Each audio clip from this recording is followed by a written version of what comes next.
मुंबई के आज़ाद मैदान में मनोज जारंगे पाटिल की क़यादत में आज चौथे रोज़ भी मराठा रिजर्वेशन तहरीक जारी है। गैर मुय्यना मुद्दत की भूख हड़ताल कर रहे जारंगे ने अब पानी पीना बंद करने का अहद किया है। इनकी सेहत को लेकर इनके हामियों में तशवीश बढ़ती जा रही है। इस दौरान मुजाहिरीन ने सख्त मौक़िफ़ का इजहार करते हुए कहा कि इनके मुतालबात आईनी तौर पर जायज़ हैं। वाज़ेह हो कि जारंगे मराठा बरादरी के लिए 10% रिजर्वेशन के मुतालबे को लेकर जुम्मे से जनूबी मुंबई के आज़ाद मैदान में भूख हड़ताल पर है।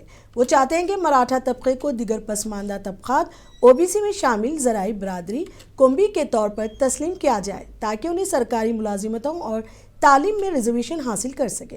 जारंगे ने अपने मुतालबात पूरे ना होने तक मुंबई ना छोड़ने का अज़म दोहराते हुए कहा कि हुकूमत के पास 58 लाख मराठाओं के कुंबी होने का रिकॉर्ड है।